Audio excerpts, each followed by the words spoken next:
Hey guys, Jamie here with Heroic Scale Gamers. From buying your first box of minis and paint to being a competent player on the gaming table, we got you covered. We're back again with another video in our series on painting our Harlequins that were rescue. I'll show you a picture here of what they look like. We got them, we stripped them down, primed them up, and then we're working towards getting them finished and on the table. In the last video, we were working on our base coats. We got our Harlequin Troupe model all ready to go. So in this video, we're going to highlight up all of this red, and we're going to shade all the gold. So we're going to actually start by shading the gold. So what I use for that is a little bit of magic in a pot, is what I call it. So essentially this is Agrax Earthshade, which is one of the greatest things Games Workshop ever came up with. And I mix it 50-50 with some Lamia Medium. And what that does is that it allows it to sink into all of the recesses and crevices and only slightly tint the surfaces. So we're going to come through here.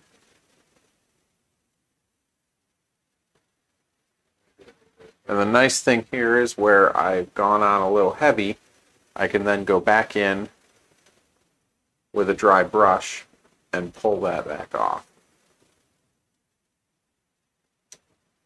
We want to put this all over all of our gold surface,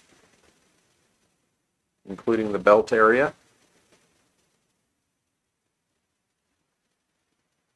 And what this is going to do is it's going to really give us a deep, rich golden color.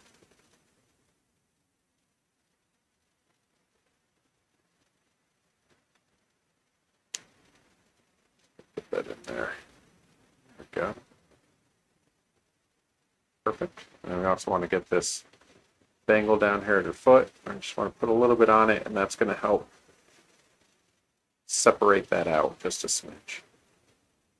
Now, another nice thing that you can do with this is on her hair up here, is we can take some of this and actually run it over, and it's going to pool into those recesses and deepen those crevices. And then when we come back over with our brighter red color later on, it's going to give us some shadows. It's going to give us some shadows,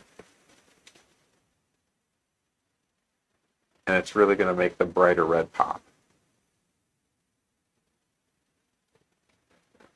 There. All right. There we go. All right, so the next thing we're going to do is we're going to take our brighter red. Now this red is called Bold Pyrrole Red from Pro Acryl. It's actually a really cool color. It's the same color that I used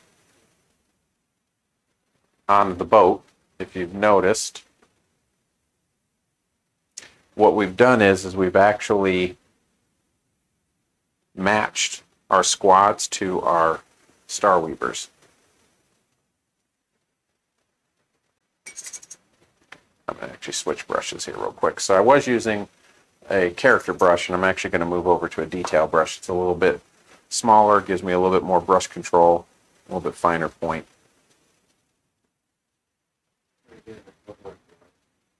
Talk about what? Light. So when you're painting, you want to make sure that you have a nice well-lit area, because it will allow you to be more efficient with your painting. Now when we're putting this on, we're not actually coating over all of it. We're going to leave some of the dark color still showing. And what that's going to actually do for us is it's going to give us that forced perspective that I talked about when I was painting the Star Weaver. It's going to create just a little bit of shade.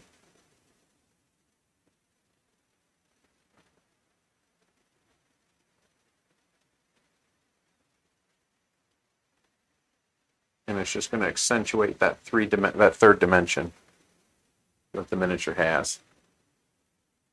So you can kind of see how I'm just kind of edging along, leaving in those recesses some of that darker burgundy, and it's going to really make the red pop. You kind of see how that works there. So you're going to do the exact same thing on the tabard piece here.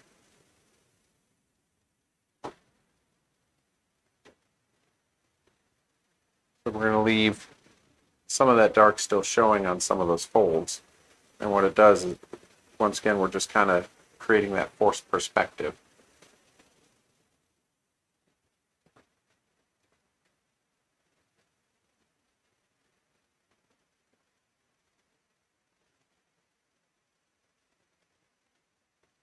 And it just gives us a nice, vibrant.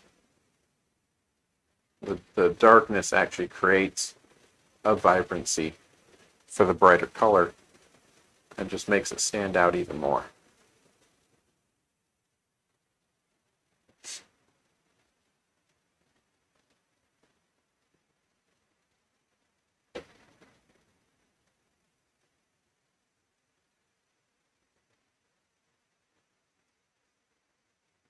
So we're going to come through here.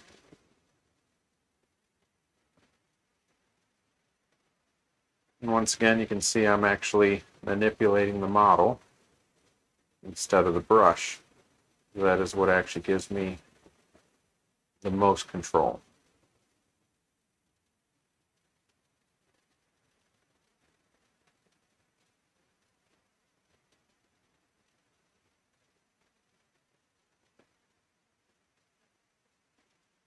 Now, obviously, when you're painting, there's going to be natural places where you're expecting to see shadow, and we just don't add our brighter color to those areas because we want to accentuate that shadow.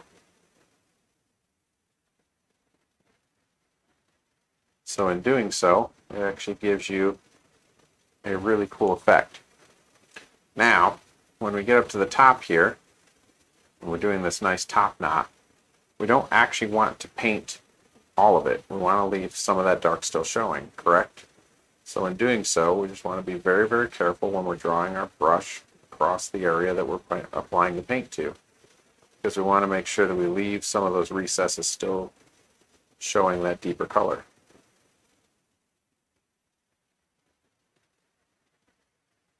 But yet we want to add some vibrancy back to where our shading actually helped darken it. Now this is where you can actually use the side of the brush to touch these hard-lined edges without actually covering over all of that shading we just did.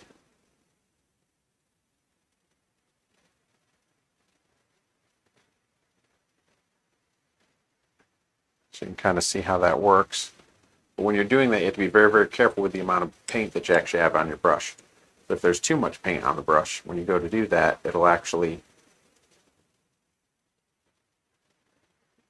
ruin the effect. Just kind of drawing it over the side.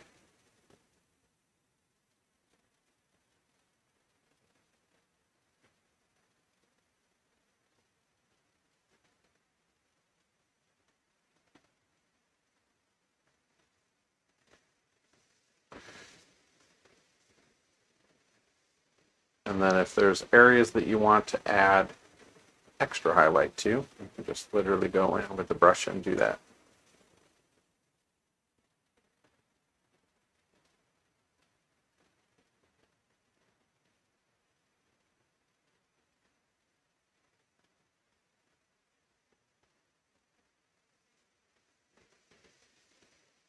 Boom, just like that. And so now, as you can see, we've now highlighted all that red, and then we've shaded all that gold, so the gold is now more antique looking, and the red is more vibrant and bright, and matches exactly what we did with our Star Weaver and our finished model. So in the next phase, what we're going to do is we're going to do some line highlighting like we did on the Star Weaver on some of the black areas, including the weapons, and we'll finish off with some gem work and a little bit of detail work, and then she'll be finished. So join us for the next episode.